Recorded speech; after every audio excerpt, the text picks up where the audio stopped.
down your block, boy. Bass beating down your block, boy. All I hang around is block boys. In my pocket, that's a knot, boy. Think you hot, but you not, boy. Bass beating down your block, boy. Bass beating down your block, boy. Bass beating down your block, stunting.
Okay. Yo, what's up, YouTube?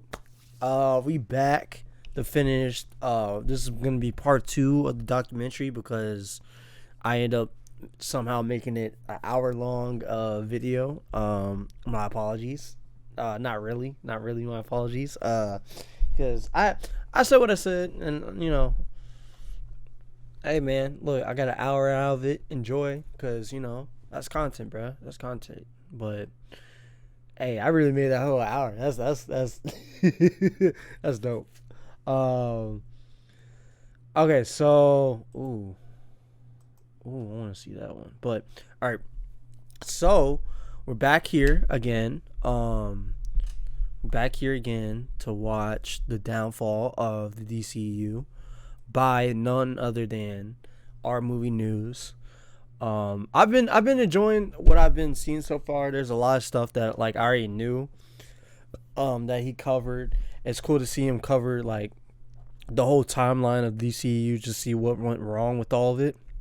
And there's some stuff I didn't know that he put in here that I was like it was unexpected for me. So I was just like, yo, like how, like I did not know that. I didn't know this was the reason or that was the reason or this and this happened.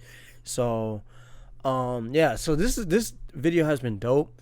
Our movie news, you've been doing a good job, bro. You've been doing a dope job with this documentary. I really fuck with this because I'm a big fan of, not only a big fan of DC, but I'm a big fan of DCEU and where it was going. I know a lot of people didn't like the direction the DCEU was going and didn't like Zack's stuff, but I'm a big Zack fan. I'm a big Snyder fan. I like where the DCEU was going, from Snyder stuff to Patty Jenkins, Wonder Woman, to even David Ayer, and where all of it was going. And I was and seeing the storyboards of what Zack put out, and it was just like, yo, this would have rivaled against Marvel. Like I don't know. It was just something about the DCU. I know people consider it dark and all that, but I see it as like a mature superhero. Um, I don't know. I see it as a mature superhero. Um, universe. Cause like I I like Marvel. Don't get me wrong. I like Marvel. I fuck with Marvel. I think they're doing a good job and all that. Even though right now, it's shaky right now, and they trying to get back to their footing, and all. But it's just like, I something about DCU was really running Marvel, like was really giving a run for their money, and from Man of Steel to Batman v Superman to even Justice League. If the studio didn't meddle with David Ayer's Suicide Squad movie, um, that would have rival against Marvel. There was so much potential. Even what he says, what was once seen as a potential rival, like this would have been a like everything everybody was asking for. Like, we just want DC to be good so they can rival against Marvel, bro. Like, they were doing it as much as the studio was meddling against it or meddling within it, and I didn't like that. But as much as they meddle in, the movies were still good. Like, regardless, like and from this documentary, they showed like that. They showed that it was like the studio was meddling. It was the studio's fault. Like as much as people want to try to blame Zach and all that, and yeah, as much as people want to blame Zach, like I don't. This wasn't Zach's fault. Even from the documentary, what he's showing, it wasn't Zach. It was really the studio. If the studio didn't meddle in as much, in a sense of, if you're gonna hire somebody to do a job, like for example, if you have people, like you have dudes coming in, you have carpenters coming in to work on the house, right? Yeah, you're gonna be there to watch them to make sure, they don't do anything, like as a sense of break something or steal something, whatever. But you're not necessarily just gonna hover over them 24/7 to make sure they're doing a good job. Like, you hired the person to put it in, boom, and and bro, what's crazy is they didn't even test screen Batman v Superman after they chopped that bitch down, and they didn't even test screen it. They just chopped it down and put it out. If they test screened it, they would have probably been like, oh, you know what? Let's go refix this, boom, or let's put stuff we chopped out, boom, and then let's do another test screen. But they didn't even do a test screen, so it's like, you can't be, as much people try to blame Batman v Superman on Zach. Batman v Superman, the Ultimate Edition, which is the director's cut, is so much better. And I get people are gonna be like, oh, it's not that great. All it is, it's just like the Justice League thing. Like, just Joss Whedon's version was bad, but like Justice League, was a lot better, but it wasn't just as good. Like, that's some bullshit. That is bullshit. I'm calling bullshit. Cause Justice League, I call it Justice League. Bro, that shit was, it had some good moments in it, but overall, that was a bad movie. As much as they say Batman v Superman was bad, that was bad. Batman v Superman, I get the regular version they put out, yeah, that was bad. In the sense of, there was stuff that was left out. You clearly tell there was stuff didn't make sense and all that. But when you watch the Ultimate Edition, it's so good. Especially the Batman scenes, Superman, the dilemma of Batman seeing Superman as a big threat and has to be handled with, Lex Luthor being the middleman and playing the puppet strings of causing Batman and Superman to fight. And that whole, even, bro, as much as people complain about the whole Martha scene, that is such a great scene, bro.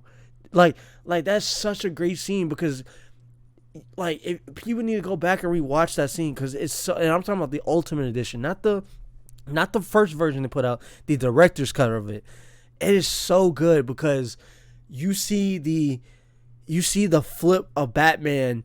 Batman was so busy like looking at Superman as the big monster and all that, and it got to a point where he's like, I'm gonna do anything to stop him, and it got to a point where he saw Superman's humanity, which is what makes Superman. Yeah, he's alien, but he's still in a world full of humans and grew up with humans.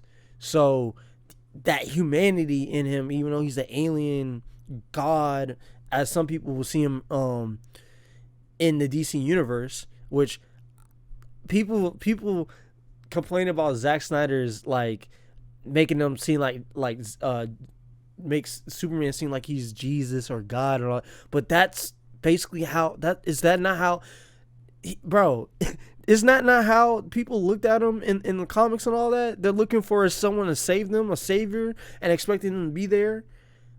Like, they're looking at him, and I'm not saying in the comics they necessarily like say or look, but the whole, how you say, the characteristics of, or the theme of them looking at Superman in the sense of a savior type matches like in there.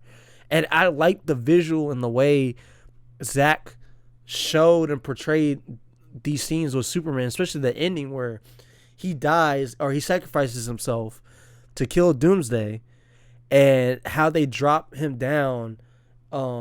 Like that whole, the whole movie is such a good movie, bro. I don't understand how people really hate it. I don't understand myself, and like I see what people say online about it, and I'm like, I don't know. It's just a lot of stuff I just disagree with. But I'm not trying to open a can of worms with that. I'm just voicing my opinion on this. So, but yeah, our movie news. You're doing a good job. You did a good job with this, man. I'm looking forward to more of your videos on DC content and not just DC content, even Marvel and other content that you choose to do. So, and I like the way you edit and like voice over this stuff. So I fuck with it. So, but yeah, we're gonna finish the downfall of the DCEU, a DC documentary. Did I already like the video? Please tell me I already liked the video. I already did. All right, bet. All right. So, let's get into it. We're on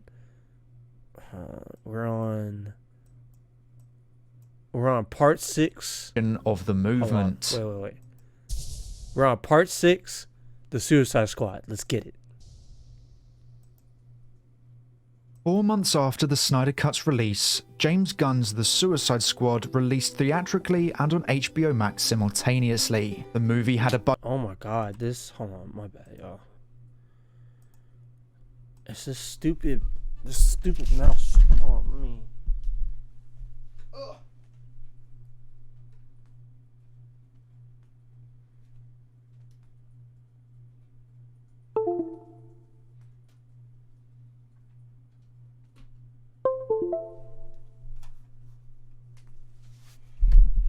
Alright, let's see if that helps. 4 months after the Snyder Cut's release, James Gunn's The Suicide Squad released theatrically and on HBO Max simultaneously. The movie had a budget of $185 million and on the Snyder Cut's release, James Gunn's The Suicide Squad released theatrically and on HBO Max simultaneously. The movie had a budget of $185 million but only earned $167 million. Had a 90% critic score. Oh my god, it's only coming.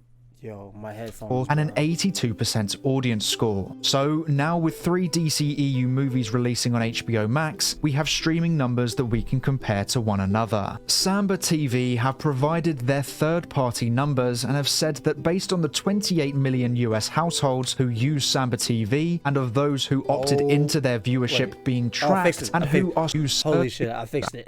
100 my headphones it was only coming from one side of the ear. I was freaking out for a second. I was like, yo, no, please tell me. 4 months after the Snyder Cut's release, James Gunn's The Suicide Squad released theatrically and on HBO Max simultaneously. Which I fucked with the Suicide. I fucked with James Gunn's The Suicide Squad. It was really good. I liked Ratcatcher. I like Idris Elba's character, Bloodsport. I love King Shark. I love that whole crew that he had on there. My only critique in that movie is they killed off Captain Boomerang, bro. I love Jai Courtney as Captain Boomerang, and I wanted more of him as Captain Boomerang. That was the only thing I was mad at. Like, I wish they just kept Captain Boomerang like alive, or put him on this team, or not have even just put him on some Suicide Squad team. Like that's my only critique. But other than that, it was a fire movie. I fucked with it. I like the villain was Starro. We got to see Starro for the first time, and how well that was done, and not just a goofy campy thing. It was like yeah, like when you look at Starro, it's goofy, but like they made him terrifying also, which I fucked with. The movie had a budget of $185 million, but only earned $167 million at the box office. Wait, what? Production budget 185 mil, and they made back only 167 mil in the box office. Okay, how is there one where they could tell how much people streamed it? Because I guess they're not gonna put it on there since they didn't want to put Zack Snyder's one on there. But this did less than Wonder Woman 1984. And to me, the worst movie out of all these movies in the DCEU is Wonder Woman 1984. That's to me, that's the worst one in my opinion. And that made more than the Suicide Squad. That's crazy. Had a 90% critic score. Even my mom doesn't like Wonder Woman 1984, and she's a big Wonder Woman fan. Like, even though she has the whole box set movies, like the old box set movies or episodes or whatever of Wonder Woman, like that's wild. An 82% audience. And she said 1984 was bad. Like, score. So now with 3 DCEU movies releasing on HBO Max, we have streaming numbers that we can compare to one another. Ooh, Samba okay. TV have provided their third-party numbers and have said that based on the 28 million US households who use Samba TV, and of those who opted into their viewership being tracked and who are subscribed to HBO Max, The Suicide Squad had 4.7 million households watching it on HBO Max in the first 17 days.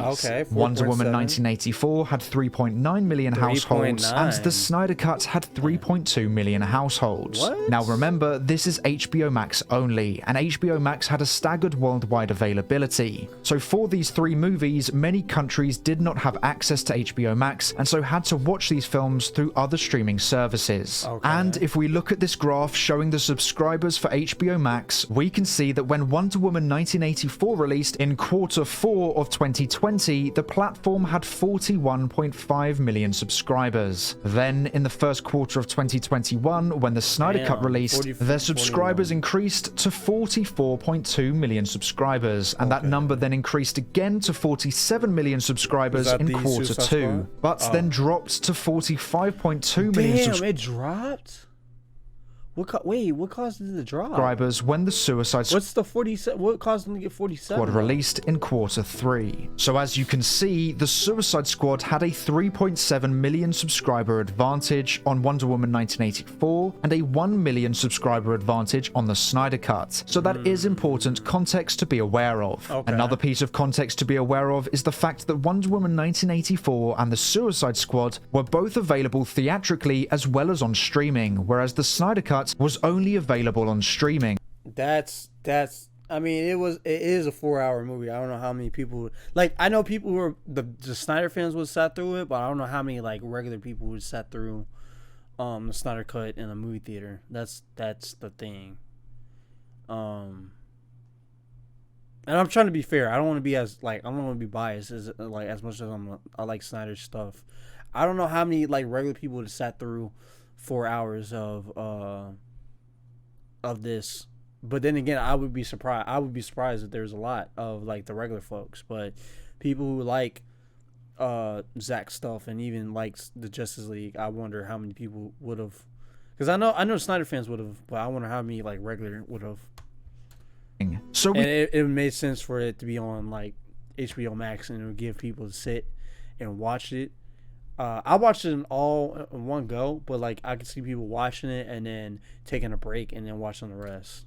We don't know how much more those two movies would have made if they were released only theatrically, with or without the pandemic going on, and if they were only available on streaming, how many more views they would have had. And on the flip side, Justice League 2017 made $655 million at the box office, and the general public's perception of the Snyder Cut was that it was just a director's cut of a movie that released 4 years ago. The 4-hour runtime could also have put some people off at the beginning. However, according to Variety, Zack Snyder's Justice League was the 4th most streamed movie. You see how much better that looks? Like years ago. The I like hour runtime could also have put some people off at the beginning. However, my thing is, I like the blue and red suit, but I think what made this look bad is how bright everything around him looked. If this was the same type of like color as in the first Man of Steel, I think would have made it a lot better. But the saturatedness would have, not would have, but made this look like bad. Like, according to Variety, Zack Snyder's Justice look at that, bro. League was the 4th most streamed movie of. And even if he didn't look, and people would have been mad if he didn't use the black suit. Come on, bro. Superman dies and you don't use the black suit when he returns. Come on. So it makes sense he uses the black suit, but it's the fact that like even if he didn't use the black suit and he used the red and blue suit, right? According to Variety, Zack Snyder's if he used the red and blue suit, it still would have looked amazing. Justice League was the 4th because he would use the same type of color grading he did for Man of Steel. The most streamed movie of 2021. So not just on HBO Max, but worldwide on every platform. Damn, wait, it's the 4th. Snyder Cut is the 4th most streamed film in 2021, and its proven success has launched other director's cuts campaigns such as for David Ayer's Suicide Squad. Snyder stepped down during So not just on HBO Max, but worldwide on every platform. The truth is, the only people who truly know the precise numbers for DC's streamed movies are Warner Brothers, who strangely kept that information private. Yeah, that's and weird. in late 2022, Warner Brothers Discovery was sued for lying about the number of subscribers they had on HBO Max pre-merger, exaggerating the number by around 10 million subscribers according to the Wrap. So many of their statistics could be inaccurate to benefit themselves or any narrative they wish to push. In January of 2022, Walter Hamada's next DC-produced project was James Gunn's Peacemaker. The spin-off show was stated to break HBO Max. I still need to finish this because I started it. I just gotta finish it. And it's not like it was bad or anything. I enjoyed it. I even enjoyed Peacemaker and the Suicide Squad, which a lot of these movies makes me want like watching this documentary makes me want to go rewatch these DC movies again. Because I did a rewatch on Zack Snyder's Justice League not that long ago, and it makes me want to go watch Man of Steel, Batman v Superman, Wonder Woman, of course, the Suicide Squad. I don't even say Suicide Squad, but I really want to see I want to see David Ayer's version though. I really want to see that, but I like I said, it's nothing wrong with Peacemaker. I like the show Peacemaker. I just gotta finish it because I stopped. I was in the middle of watching it. I stopped because I was like doing other stuff and never got back to it. So, and it has nothing to do with it. It has to do with me. And same thing with like the other shows that I've done that too. So Max original records. However, the streaming service had only been available for less than 2 years at this moment in time, so it didn't exactly have many other originals to compete with. So whilst having higher numbers than any other Max original so far as Progress, it didn't have much to compete with. However, audiences and critics alike seemed to really enjoy the show, with critics giving the series a 94% score. It's a good show. It is a good show. Audience score of 89%. 638,000 US households watched the premiere in the first 4 days. However, this dropped to 584,000 households for the finale. But this didn't stop a second season being greenlit by DC President Walter Hamada. Part 7, Warner Brothers Discovery.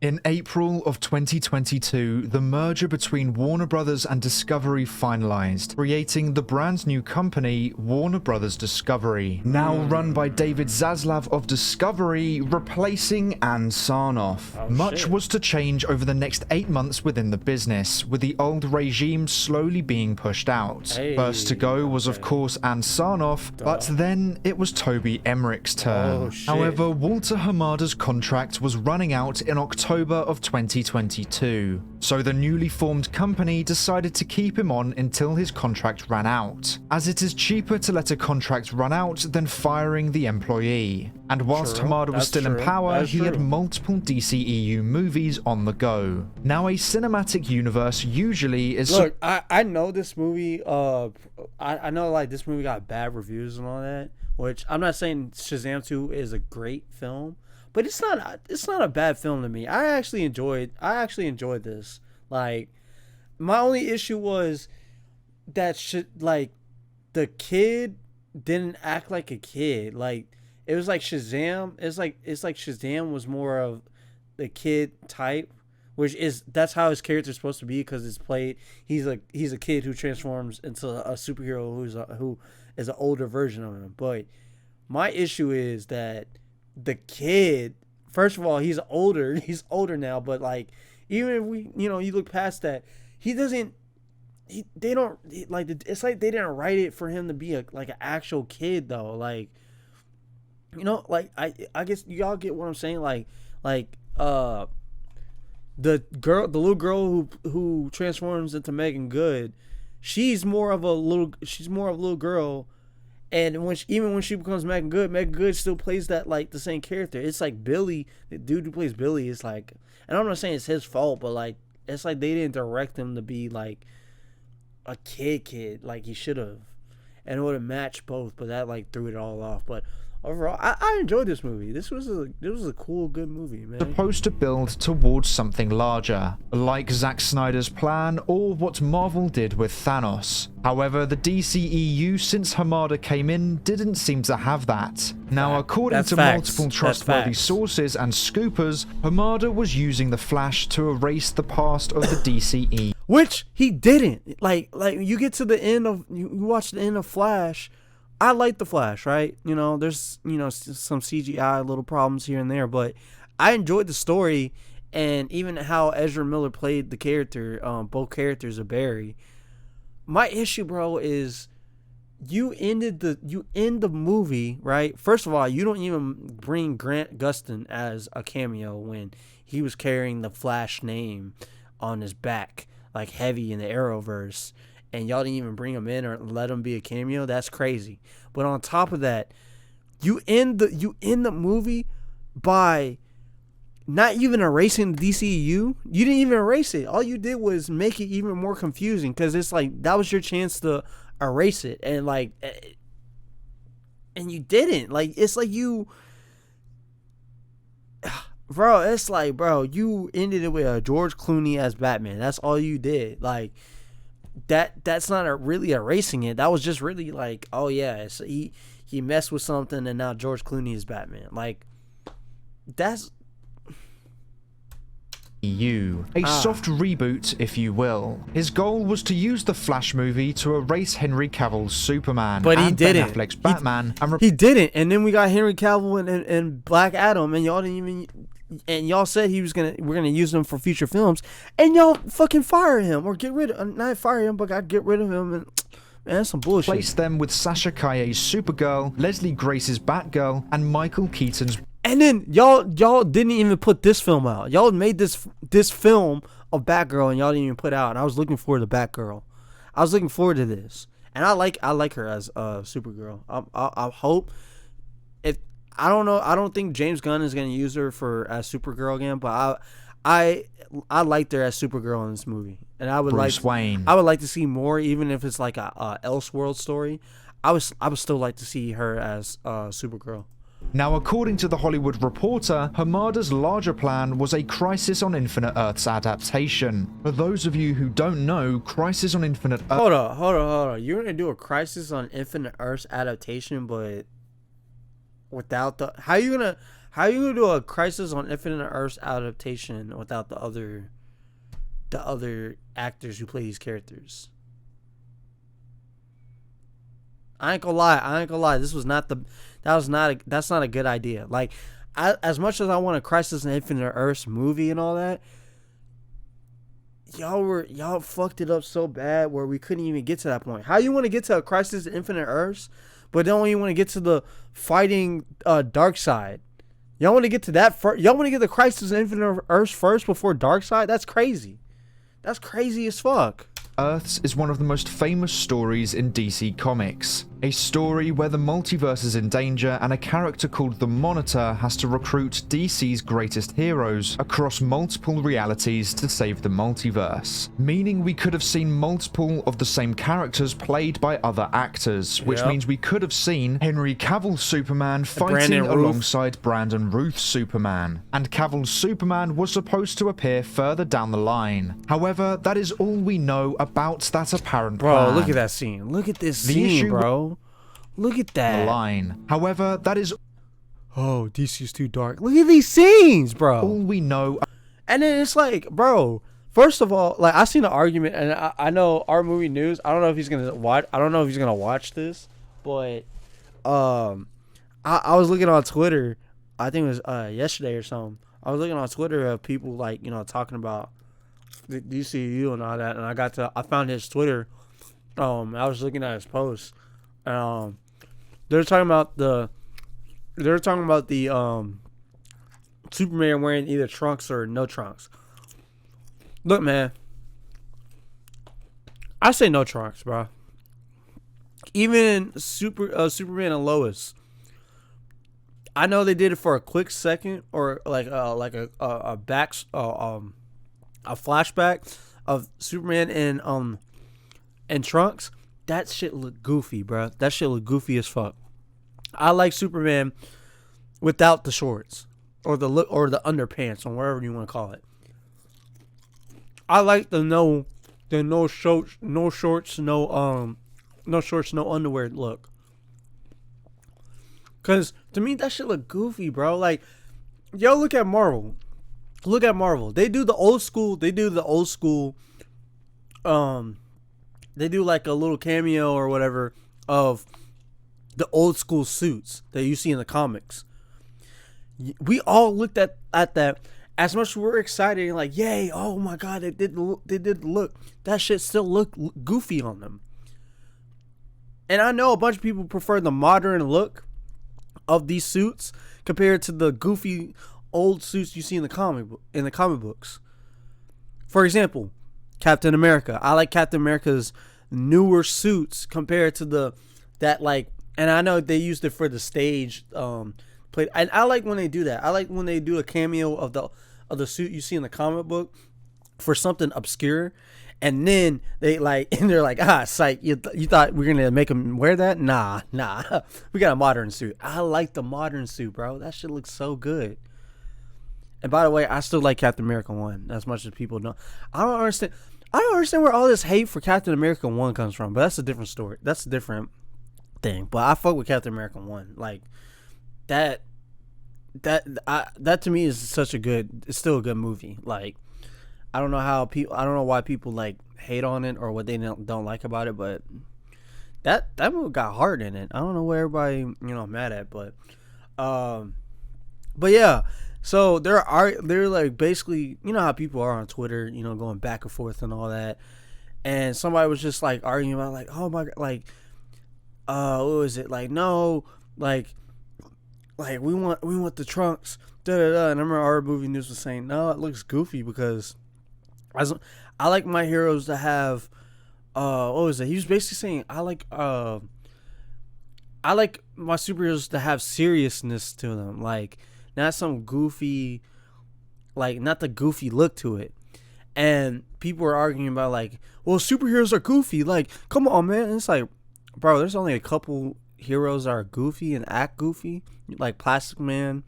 There's like other characters who are goofy, but like when you're trying to tell it on a TV show or even a movie, a cinematic movie, people don't really want a super goofy.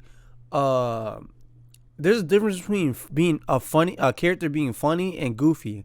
Nobody wants a goofy looking suit on a superhero, especially like when you're watching it, like because it's. I feel like that shit is a distraction than it being like oh my god, like yo, look at that suit. Like there's a difference between. Imagine they put a shorts on Henry Cavill's Superman. People would be like, damn, like these shorts don't look good on him, or the underpants don't look good on him.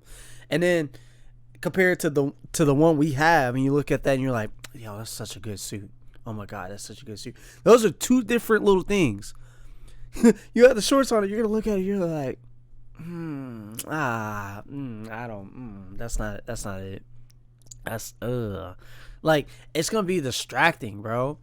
And I remember people being mad about I seen someone post about like I remember somebody being mad about like, oh, why is there so much destruction in Man of Steel? Like, and it's like, bro, if anything, I was mad at the New York fight in Avengers, how much there wasn't that much destruction in my opinion. There's destruction, but it's an alien invasion. You're telling me it's like that's the most damage they do in New York compared, and you look at Man of Steel, there you see two what people in the DCU, you look at two alien gods fighting each other, slamming each other into buildings. You expect it not to fall, people like them getting hit into a oil tanker and it exploding, like. And then here's the thing, people act like, oh, Superman wouldn't do that. How you try being Superman fighting an enemy and you get punched into a building and you get punched into, like, y'all gotta remember, it's Henry Cavill, it's Superman's first time being Superman, and two, you gotta remember also in Man of Steel, the person he's fighting, Zod, does not give a fuck about these humans. He doesn't. So for all he cares, he could be on some fucking invincible type shit and hit Superman into a person for all he cares. Like, you can't control. People act like Superman can control when he gets hit and how you could like stop himself from flying into something. Like, bro, that's not how it works. Like, if you read a comic book, if you've seen a cartoon with Superman in it and him getting hit in a building, it's not like he gets hit, flies in the air, and he stops himself from hitting the building. Like, even when he stops, the villain comes up and punches him in. No matter, like, I don't understand the logic of. And I really think I don't know. I really think it's a Zach hate, but I don't understand the whole, oh man, this is not realistic. First of all, you're watching superheroes. You're watching superheroes fight. And two, if you want to use the realistic logic, realistically, let's say they do exist and they're realistically, they're gonna fight. If you're fighting in a big ass city, there's gonna be buildings getting destroyed, people gonna die, people gonna run, all that type of shit. Like, it's like, what do you want? Do you want the silliness that, like, I don't know. I'm not about even, that apparent plan. The issue I feel like I'm so off topic. Whatever. Was that none of Hamada's DCEU movies had been hinting at all towards any long-term plan, and every movie seemed to be doing its own thing, which may have been one of the many reasons why his DC. That's such a good shot. He seemed to be doing its own thing, which may have been one of. This is such a good shot, bro. This right here.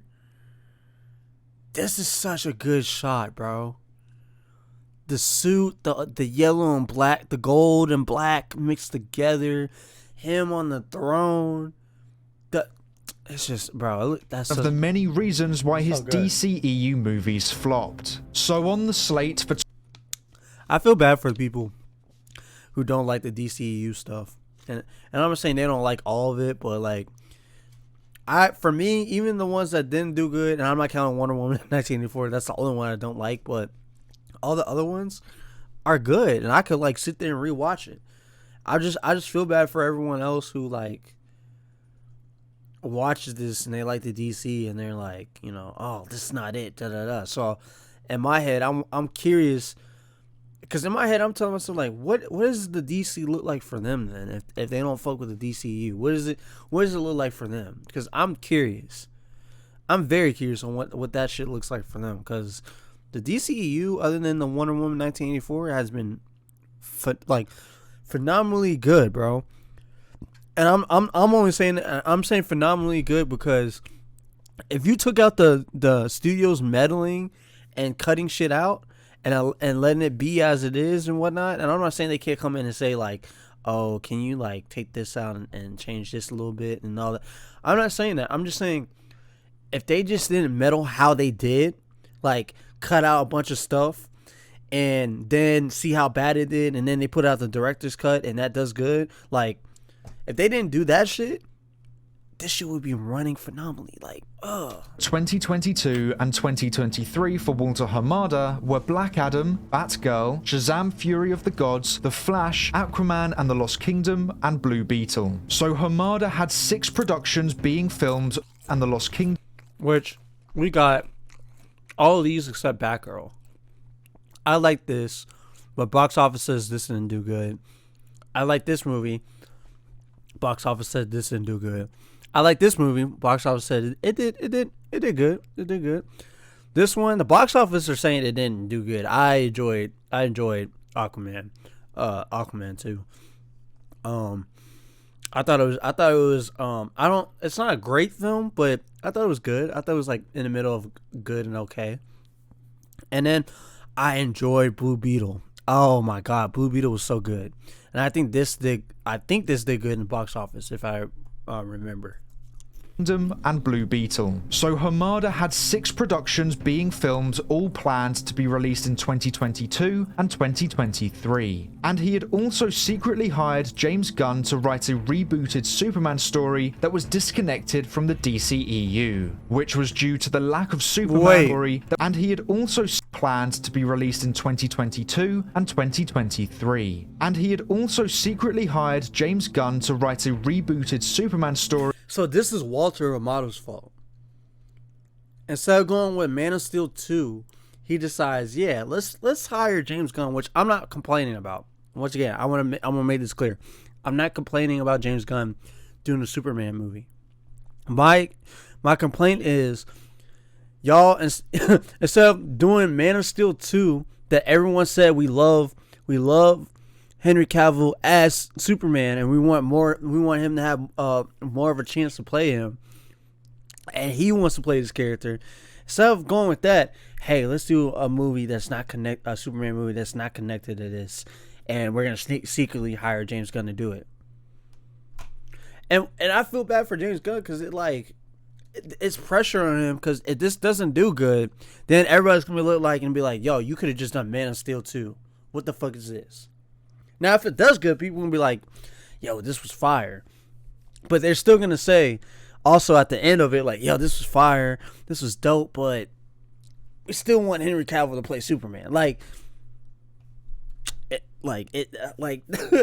just, like, I'm just being honest. That's what, like, that is. Like, it's going to be, like, Superman Legacy. If it does good, people will be like, oh, yeah, this is good. The dude who plays Superman is good. They're probably going to say they want to see more of him as Superman, right? But people are still going to say, damn, I still want more Henry Cavill as Superman. That was disconnected from the DCEU, which was due to the lack of Superman within the DCEU, with Cavill not a... The lack of Superman. What do you mean the lack? You got Man of Steel. You got him in Batman v Superman. You got him in Justice League. You had him in a cameo of Black Adam. And y'all had a chance to greenlight a Man of Steel 2 movie, but you didn't. So, you can't complain about, oh, yeah, we're doing this because there's a lack of Superman in DCEU. Whose fault is that? Y'all, there's people who greenlight these movies. And it's not the directors who's doing it. And you literally could have greenlighted a Man of Steel 2 movie after Black Adam, after the cameo of Black Adam, and you didn't. So this is still the studio blaming somebody else instead of taking accountability for their dumbass decisions. Appearing, and I'm tired of it. Since 2017's Justice League, which according to Chris McQuarrie was due to Warner Brothers being disinterested in a Superman sequel. The first of Hamada's films to... Did I not just say what I just said? It's their fault. Like, bro, I'm tired. This is why I don't fuck with WB. I wish they would just sell DC to somebody else and have them a different studio and have them run it properly. Cause what the fuck is this, bro? 2017's Justice League. Or hire a president, somebody who actually cares about this shit. Which, according to Chris McQuarrie, was due to Warner Brothers being disinterested in a Superman sequel. The first of Hamada's films to be released was to be Black Adam, a character who originally was Shazam's biggest enemy. I still like this movie, and I still want to see The Rock versus basically, I want to see Black Adam versus Shazam. However, The Rock had other plans. He wanted to distance Black Adam from Shazam and had his focus on another opponent. However, this opponent was being blocked by DC President Walter Hamada. Now remember that in April of 2022, a new regime came in, and whilst Walter Hamada was still technically the DC president... Look, all they had to do...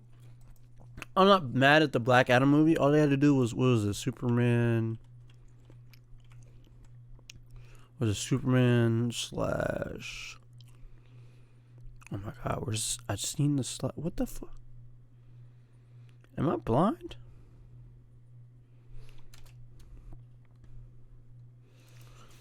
All they had to do was this movie. All they had to do was this live action movie. Superman Shazam, The Return of Black Adam. Or they could have called it something else, but Superman Shazam versus Black Adam, or Superman Shazam, the Black Adam, or whatever, right? All they had to do was make this movie. All they had to do. I'm not mad that they did a black.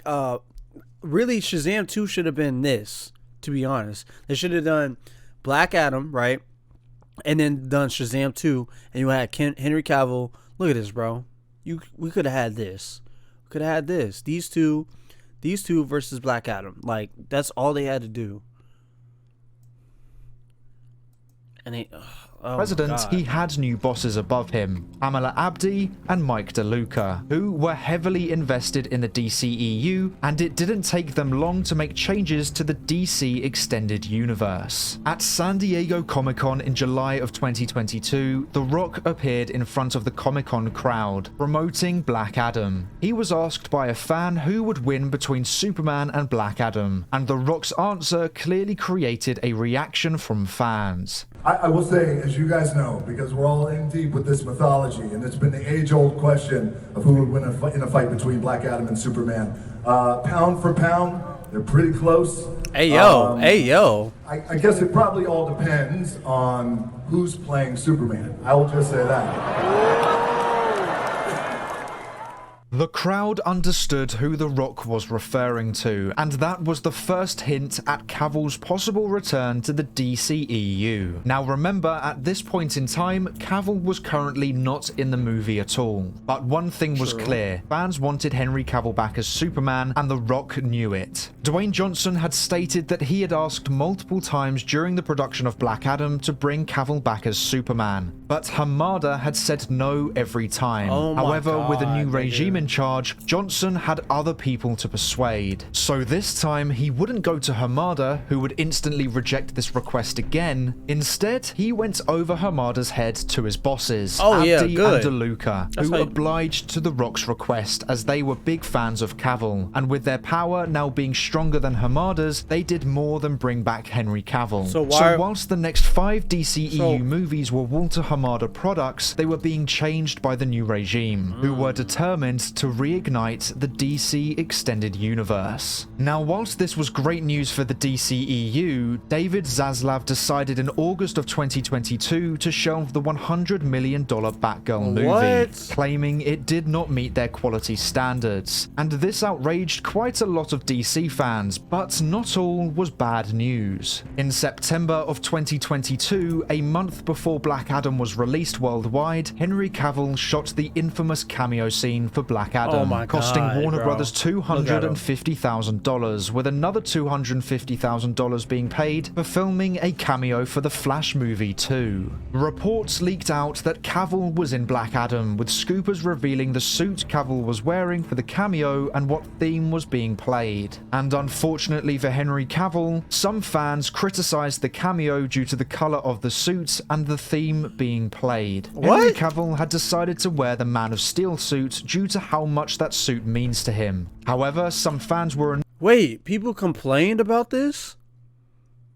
There's fans who actually complained about this scene. That's crazy. annoyed that it wasn't the black suit that he wore in the Snyder Cut, and the Black Adam crew decided to go with John Williams' theme rather than Hans Zimmer's theme, who was Okay, I can understand the Hans Zimmer thing, but you're telling me people were pissed about the suit?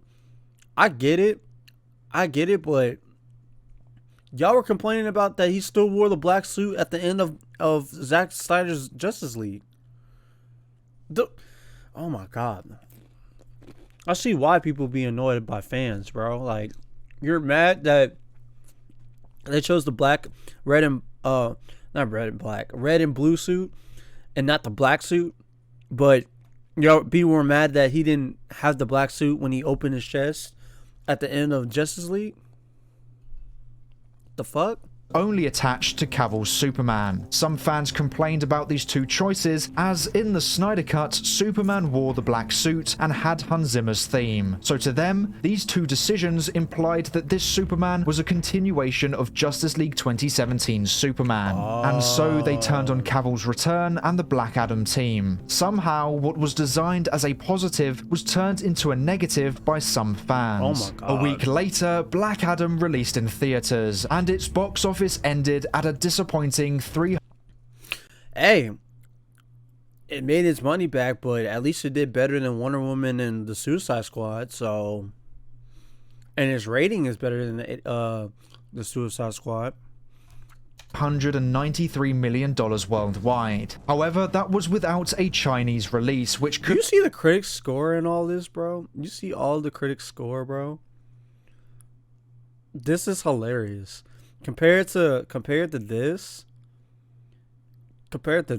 look at this is why nobody really takes the critics score seriously, bro. could have boosted Like people look at the critic score, bro, and you look at the audience score is totally different. Oh my the God. box office by more than $100 million. With a reported $200 million budget, a 39% critic score, and an 88% audience score, this was classed as a disappointing performance. Because my thing is, if I'm a studio, I don't really give a fuck about the critic score. You can mark it down as a 2, as long as the audience love it and it's at least it's at a 80 to a 90. I'm cool. I'm fine. We make our money back too. Cool, nigga. Fuck the critics. Fuck the critic score. Fuck them, bro. But was and is still to this day the best box office result the DCEU has had since Aquaman in 2018. Facts. On October 19th, it was announced that Walter Hamada would leave the company, and so the search began for a new DC president. And they got James whilst Gunn. that search continued, They got James Abdi Gunn. and DeLuca continued their work on the new DCEU movies, set to be released the following year. Now, the Superman cameo for the Flash movie was for the ending, which would set up a Man of Steel 2. So at this point in time, the Flash movie had 2 filmed endings. One was setting up Michael Keaton as the Bruce Wayne of the DCEU, with Ben Affleck's Batman Lost in Time. Wait, why didn't they not do that? Why did they choose George Clooney over Michael Keaton? Now this is making me question shit now. What the fuck? Now I'm a little worried about James Gunn's verse now, cuz you're telling me Michael Keaton was supposed to be the new DCU Batman, which I would have been, me and everybody else would have been excited for, as much as I love Ben Affleck as Batman, and I still want a Ben Affleck Batman movie. So Batman would have been Lost in Time. That sounds fire as fuck. And you're telling me Michael Keaton would have been the one at the end of the movie as a cameo instead of George Clooney. But you didn't go with that. Why? That's dumb. Michael Keaton as the Bruce Wayne of the DCEU, with Ben Affleck's Batman Lost in Time, and Sasha Calle's Supergirl being the only Kryptonian in the DC Extended Universe. And the second ending adding Henry Cavill's Superman and Gal Gadot's Wonder Woman to set up Man of Steel 2 and a Wonder Woman 3. Less than a week later, on October 24th, Henry Cavill made it official that he was back as Superman. What happened though? What was... Hey everyone, I wanted to wait until the weekend was This is still my Superman. I don't care. I'm still gonna see Superman Legacy, but this is still my Superman. over before posting this. This is my Superman right here. Because I wanted to give you all a chance to watch Black Adam. But now that plenty of you have, I wanted to make it official that I am back as Superman. And the image you see on this post and what you saw in Black Adam are just a very small taste of things to come. Oh my god, bro. Oh my god. Oh, I need to find out. I need to let it continue, but I need a reason. What happened? Why is he not playing Superman no more? What happened? So there's a lot to be thankful for, and I'll get to that in time. But I want to thank you guys most of all. Thank you for your support and thank you for your patience. I promise it will be rewarded. Please come back. This moment has been well documented as one of the biggest moments in DC's history, which was seen as a moment of celebration, but fans had no idea what was about to happen. Facts. Part 8 DC Studios. Oh god. Oh god, bro. On October 25th, the DCEU's future changed forever. The Hollywood Reporter announced that Warner Brothers Discovery were turning DC into their own studio, and had hired James Gunn and Peter Safran to be the co-heads of DC Studios. Peter Safran. Did he really do the Annabelle stuff? I don't even know what else did he do. Hold on, let's see.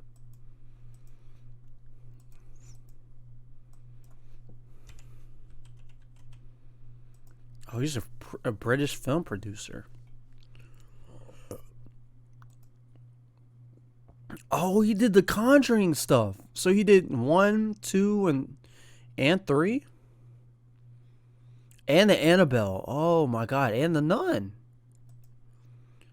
Wait, so he's part of Aquaman, Shazam, Fury of the Gods, The Suicide Squad, Aquaman and the Lost Kingdom, Meet the Spartans, Vampire Suck, Swamp Thing. Oh, he did a lot of spoof movies. I like calling them spoof movies. That's your scary movies. Vampire Suck, Meet the Spartans, disaster movie. I like disaster movies. Okay. The Starving Games. Oh, he did a scary. Oh, he did one scary movie. Okay. The first one's it was the best one. I still gotta watch Flatliners. Okay, buried. The Belko Experiment. Okay, Peter Safran, and he's doing. Oh, and he's okay. Joker. All right. You know what? James Gunn got Peter Safran next to him. I'm not as nervous now. Not as nervous because these are great titles. I've seen at least a lot of these movies. Like I would say 1, 2, except the the new ones also. Except the the new stuff they announced for DC. But we got 1, 2, 3, 4, 5, 6, 7, 8, 9. Yeah. Okay. All right. Okay. I'm not mad at that. All right, Peter Safran. James Gunn would handle the storytelling side, and Peter Safran would handle the business side. Okay, I'm not mad at that. Peter Safran, the business side, because he is a British producer, and James Gunn's the story side. I'm not mad at it. I'm not mad at that. James Gunn could tell a good story.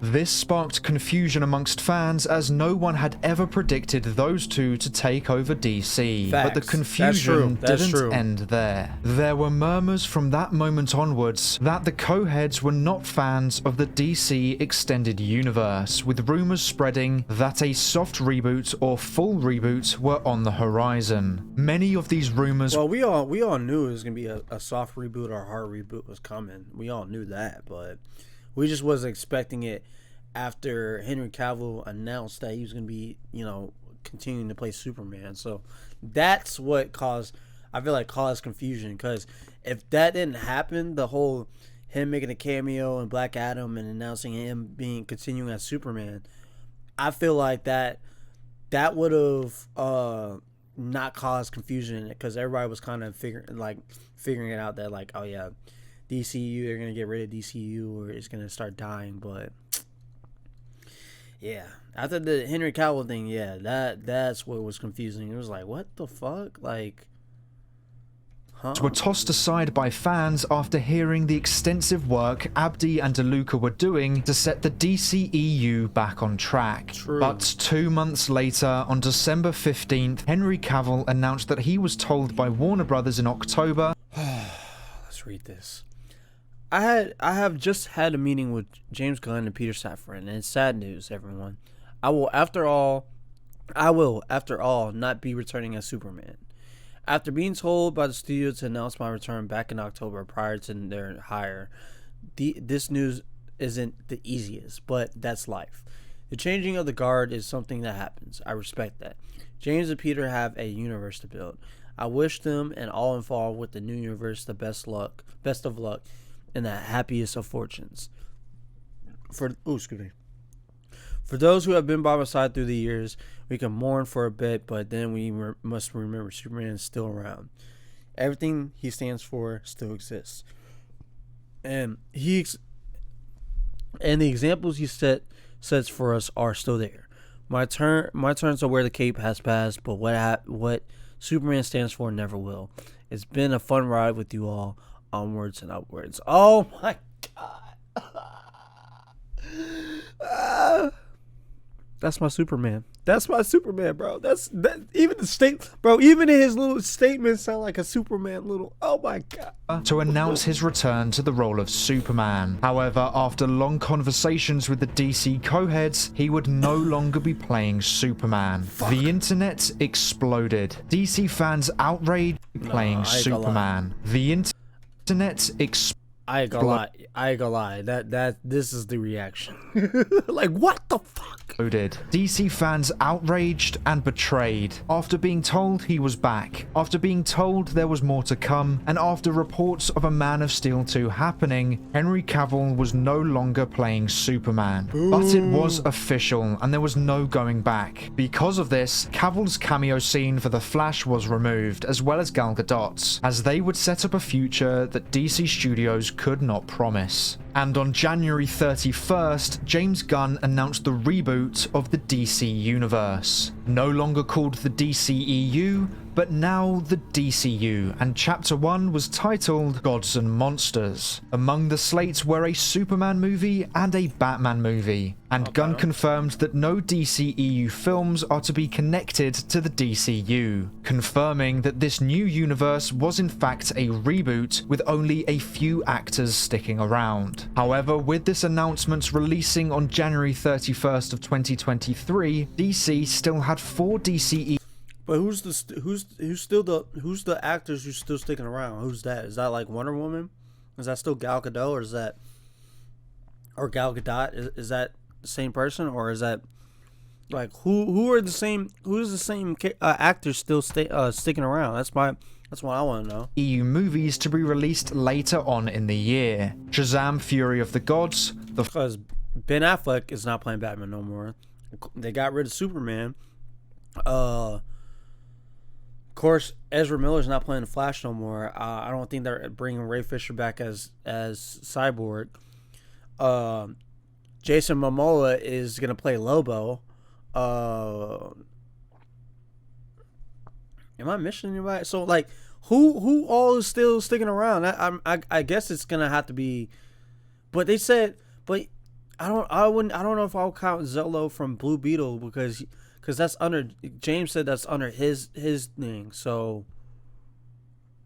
would it be the dude from Shazam? Would it be? It's not The Rock, right? It wouldn't be The Rock, but I'm confused. I don't know. Flash, I don't know. Blue Beetle, and Aquaman and the Lost Kingdom. Now, the DCEU's box office Blue Beetle later on in the year. DC still had 4 DCEU movies to be released later on in the year. True. Shazam! Fury of the Gods, The Flash, Blue Beetle, and Aquaman and the Lost Kingdom. Now, the DCEU's box office was pretty much declining with every movie, so we don't know factually if the reboot announcement massively impacted DC's 2020.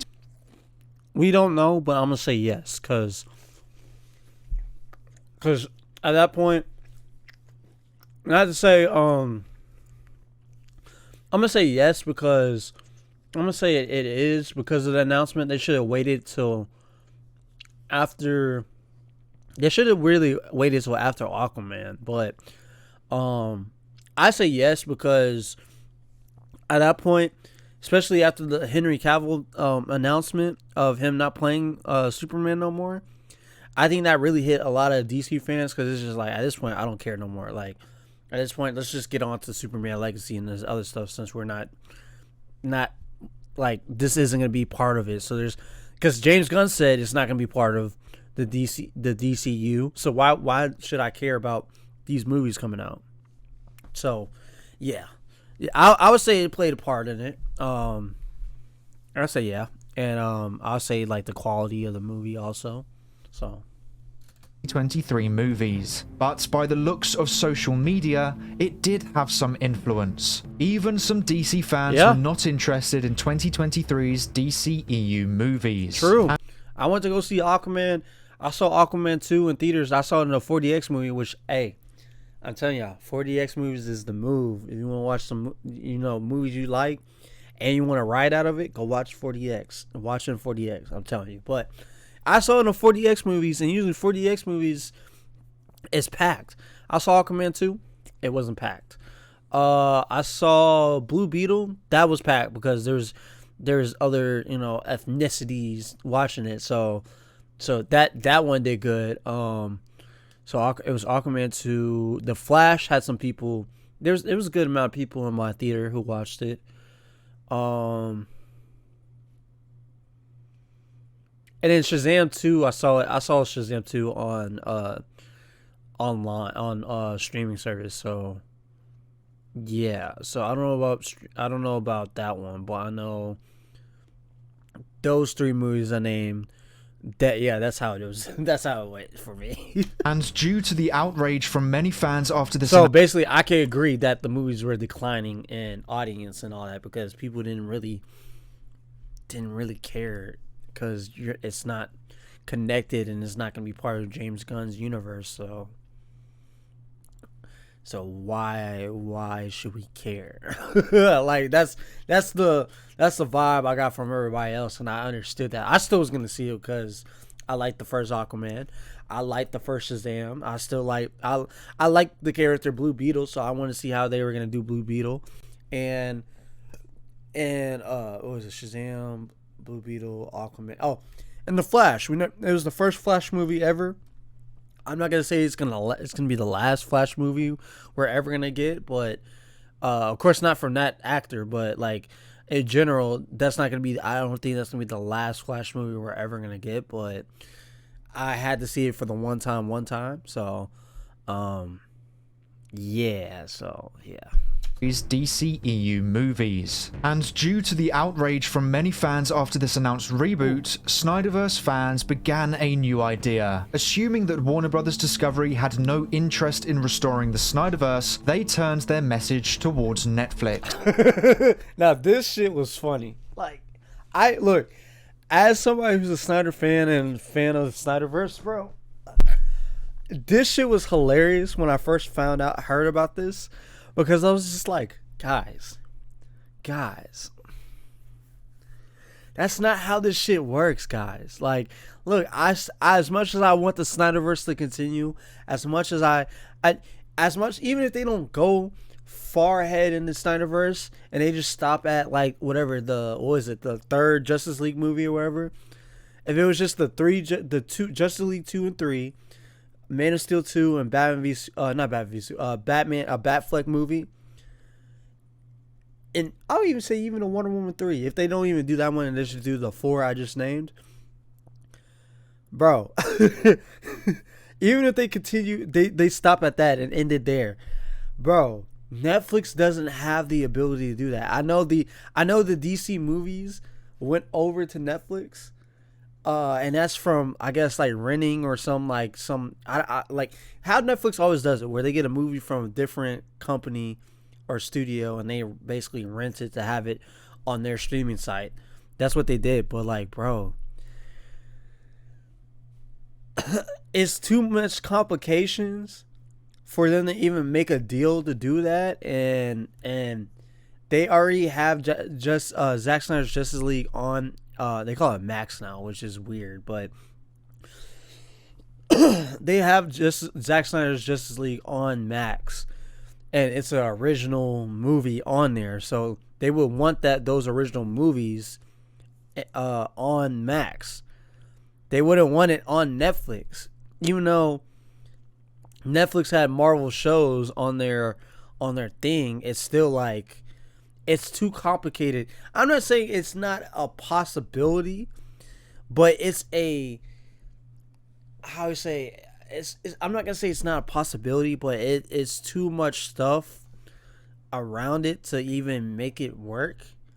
And this is not me saying this just because like, once again, I would want this. Like, they did this, man, I'm all in. I'll be like, yo, we on Netflix watching this shit. But they can't do that because WB still owns, Warner Brothers still owns DC, and they're putting out that stuff. So it'll be hella hard for Netflix to even acquire Zack's universe, to acquire these characters, to even use to make to continue Zack's stuff. So, but yeah, that I just, to say all that, I found this shit funny because it was like, guys, come on, like, I know we want this stuff, but like, this is desperate. Like, come on, bro. Netflix ain't gonna do that. The idea was that Netflix would license the DC characters from Warner Brothers to allow Snyder, who was already working at Netflix, to complete his Justice. And look, they licensed the movies from there on here, right? But they gotta license the characters, and that stuff would, I don't know, it would take a while to like get done or even like agree to. League story, a movement that gained quite a bit of traction. Like, look, content-wise, this is smart. Business-wise, they're looking at a business standpoint, because remember, this is all business at the end of the day. As much as we love this art and this content and all that, at the end of the day, business-wise, they're looking at it like, what the fuck? Who are we that license our characters to Netflix and they make this movie and they make a profit off of it and we don't? And it's not to say they wouldn't, because they would have to make some deal, but it's not like Marvel where Fox owned X-Men and Fantastic Four and then they made a merger, or it's not like how Sony, it's different. Actually, it's not the same as Sony owning Spider-Man and Marvel having Spider-Man and then they work a deal together. Like, they've done that, and I'm not saying DC and Netflix can't do that, but like, Sony and Marvel are like, actually, you know what?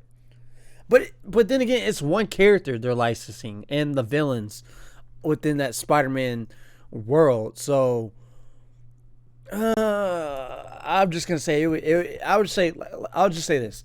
Like I said, I'm not saying it's not a possibility, but it'll be hard to do. But nowhere near the levels that Restore the Snyderverse once managed to gain. This caused DC fans who were for the Snyderverse and DC fans who were against the Snyderverse to bash heads even more. The online conflict only added to Gunn's reasoning for rebooting the DC Extended Universe. A fresh start could allow the DC fandom to heal or move on from the past. And on March 17th, Shazam! Fury of the Gods released worldwide with a $125 million budget, but only managed to earn 130. That's not bad. That's not bad. 125, you made 132 back. That's not bad. That's not bad.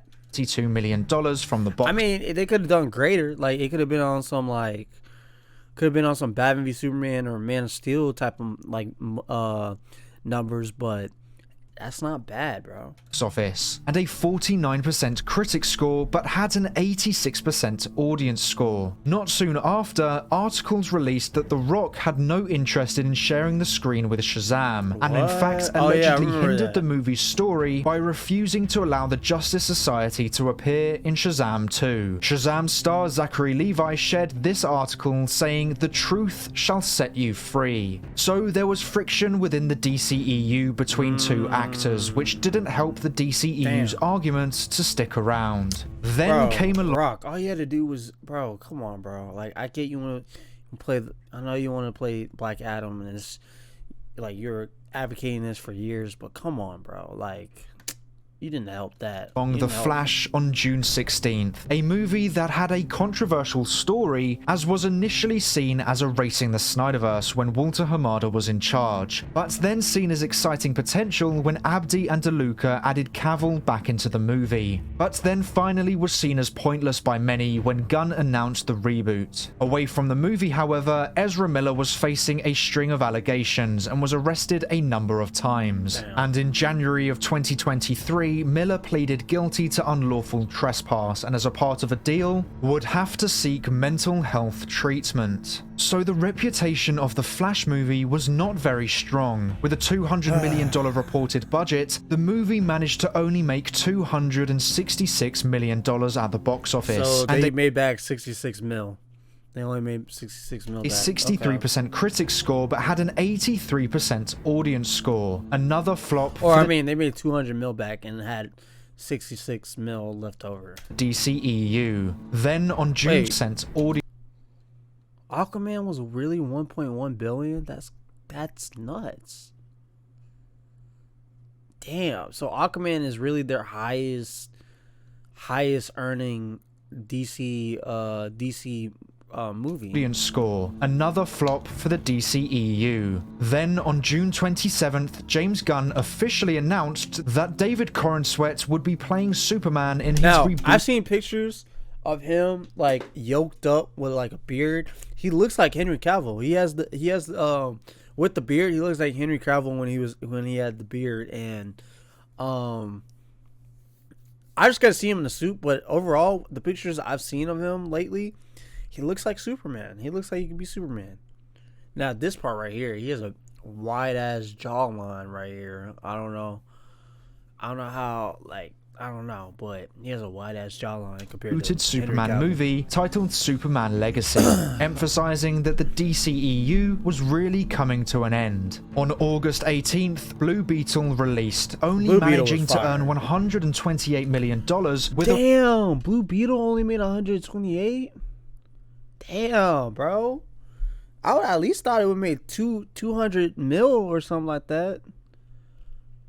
Blue Beetle was fire. $120 million budget, but actually managed to earn a 78% critic score and a 91% audience score. Now, due to the size of the Blue Beetle character when the film was released, and the fact that the movie had no connections to other DCEU movies, nor was it seen by many people at all, James Gunn decided to keep Zolo as Blue Beetle for his DC. I appreciate that he kept Zolo because I enjoy him as Jaime Reyes, and I enjoyed I like Blue Beetle. I like the character. I enjoyed him, multiple comic books and I'm talking about this Blue Beetle, not Ted Kord. This one, I enjoyed this one. Even, the animated shows, including Young Justice. I really love Young Justice, bro. Young Justice is so fire, bro. It's so fire, and I get people didn't like the later on seasons, but I even enjoyed the later on seasons, because it got even more mature. Like you went from like the kiddie, and I wouldn't say it was super kiddie, but you saw as the characters got older, even the stories got even more mature, dealing with loss, dealing with trauma from fighting on the battlefield as heroes, saving the day, and dealing with Gar, dealing with having to dealing with addiction and dealing with overcoming trauma from losing friends and comrades, and having to overcome that, and even losing certain like, bro, like that like, yo, like, I remember one of my favorite episodes is these training simulation where the Young Justice team goes and like they do a training mission mentally from Martian Manhunter, and they're basically it's like a training simulation in the sense of how they will deal with loss and finishing the mission, and how that affected the team, and it kind of helped them later. As much as it was traumatizing then, it helped them later on deal with loss and grief and overcoming that.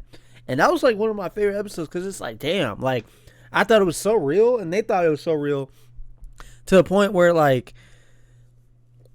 even Miss Martian thought it was real, to the point where she was affecting the whole simulation, the mental simulation that Martian Manhunter set up. And afterwards, the effect, the ramifications of all that, like, and even having to go to Black Canary, who played as a therapist for that team, even though she's a hero herself, she played a therapist for them. And it was just like, bro, like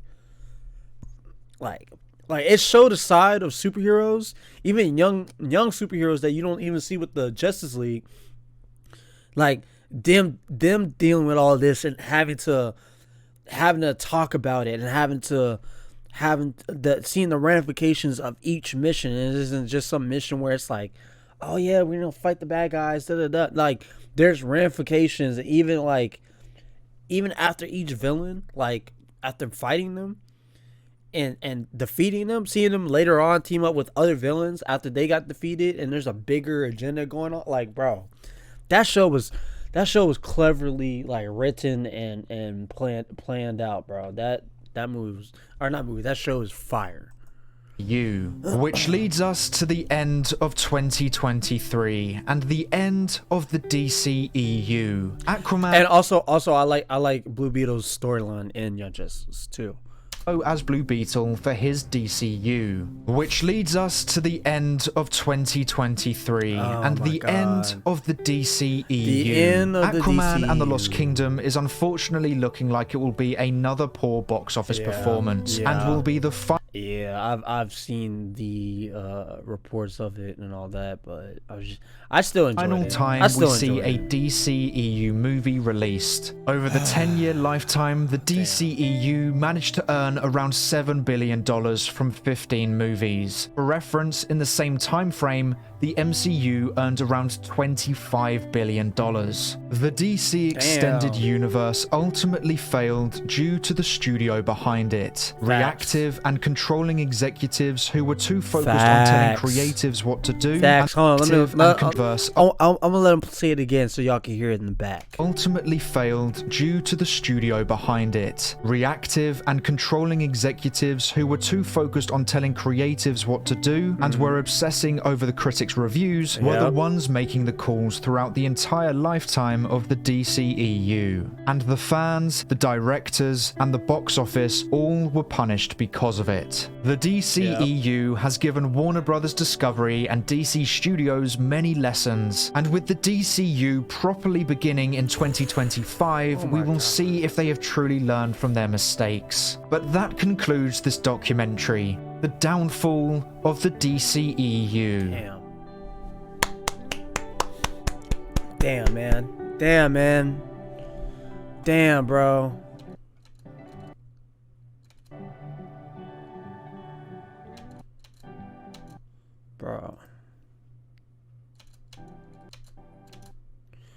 Bro, this was such a good fucking documentary, bro.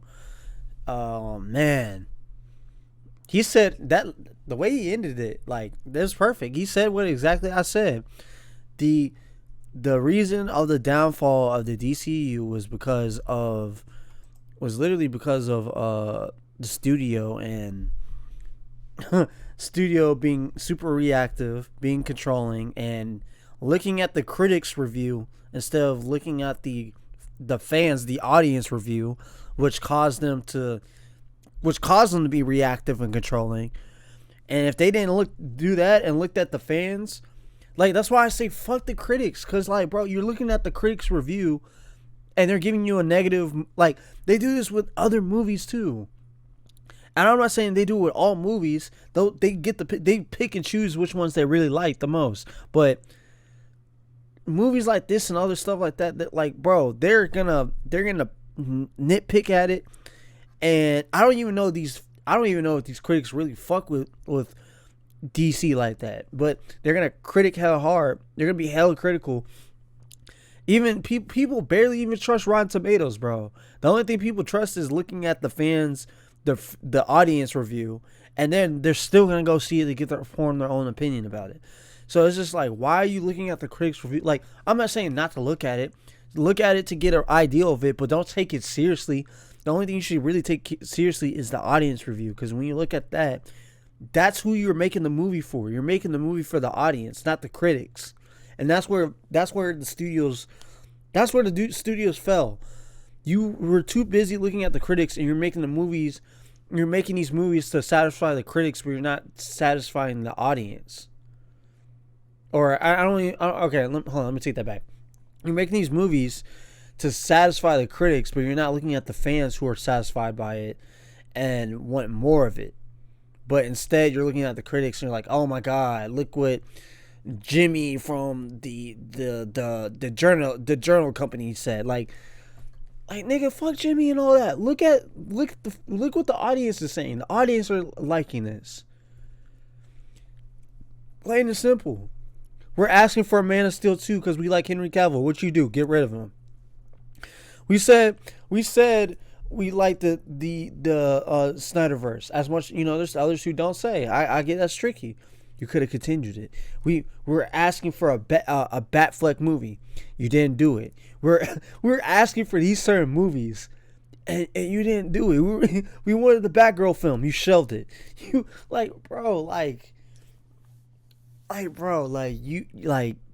the studio, bro. WB, you can't point the finger at these directors because of your actions that y'all decided to do, and then you're gonna, like you said, because of those actions y'all cause, you're punishing the fans, the directors, and the box office.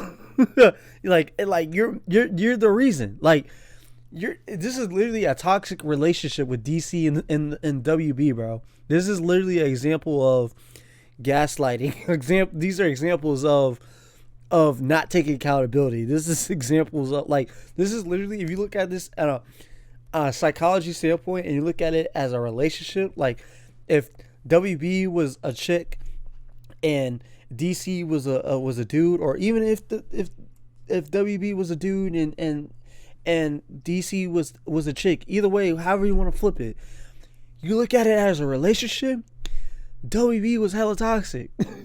The most toxic. Oh my God. And now like, y'all ruined it. Y'all ruined something that was really good, that could have really set y'all up and make hella money, and y'all ruined it. And that's why I always say WB really doesn't want to make money. They don't. As much as they want to make it seem like, oh yeah, we're making money, we want to make money, and how much they want to look like they make, you don't want to, be greedy and all that, they don't want to make money. If you want to make money, you would continue this and stayed out from meddling and being super reactionary and controlling. Y'all would have made more money if y'all just allow the directors do what directors do. And not be so super controlling and fucking so fucking reactionary, bro. And looking at the critics stuff, bro. The critics score. Look at the audience score instead.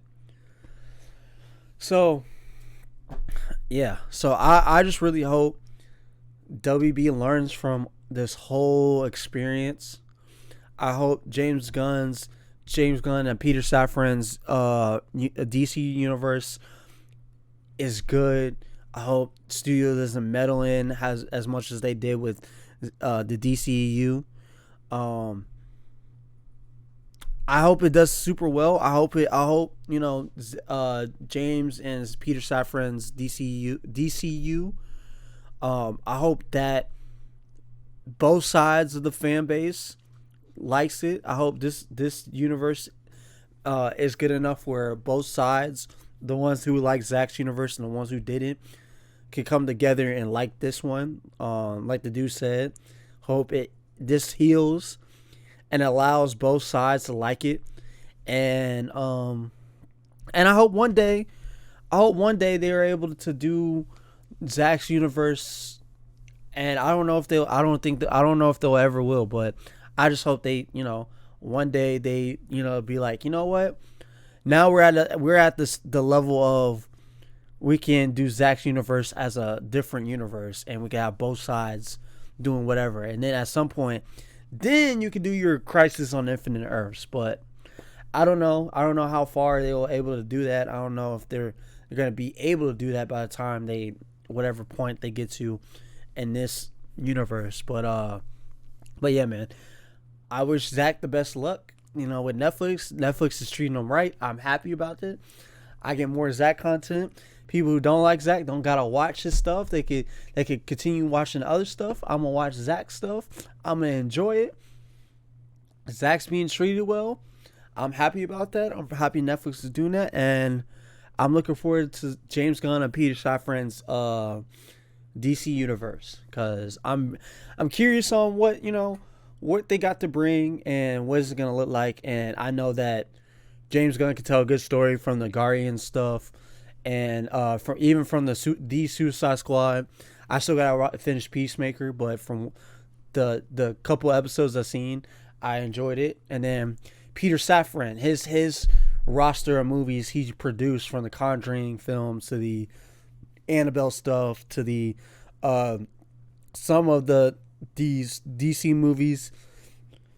From that stuff alone, I'm looking forward to it, because that got me excited and it's stuff, because I didn't know. I thought it was just James Gunn. I didn't know it was Peter Safran also being the business side and James being the story side. So that makes me feel a little better, because I didn't know that stuff. I didn't know that part, but yeah, man. And he has the sources. I fuck with that. He put sources on here. That's what's up. So yeah, man. Shout out to our movie news, man. I'm looking forward to this. I'm not gonna comment on this with this account. I'll do it with the other one, so you'll see it. But this was bro. Our movie news. If you see this, bro. This was a good documentary, bro. You had the sources. You had all the info from the box office numbers and how much it made, to what happened with how the studio meddled with the movies, to how the different movies in the different years, and how what the process and all that was, and how that affected the box office and all that. This was such good, man. This was so good, and especially for someone who likes the DCEU and enjoyed it, and liked Zack Snyder stuff, who liked David Ayer's stuff, who liked all these characters in here and these actors who play these characters, man. This at least this is a better ending than The Flash, because The Flash was supposed to end in DCU, but this documentary alone, I don't know, it helped me kind of move on a little bit to James stuff. So thank you, man. Thank you to you. Shout out to you, man. Looking forward to more of your content. I react to your stuff on my stream from the Rebel Moon updates. I appreciate that, because I was looking forward to that stuff, and I'm looking forward to your updates on Rebel Moon Part 2 and all that. Looking forward to your updates on James Gunn's Peter Safran's DCU news, and I'm looking forward to any other stuff you do. It could even be other universes, other movies and stuff. I'm looking forward to that, but the Marvel and DC stuff I'm looking forward to. But yeah, man. That being said, man, this is so good. If y'all haven't seen part 1, go check out part 1, bro. Part 1. You can't watch this without part 1, so go watch part 1. But with that being said, bro, I'm out of here. Deuces.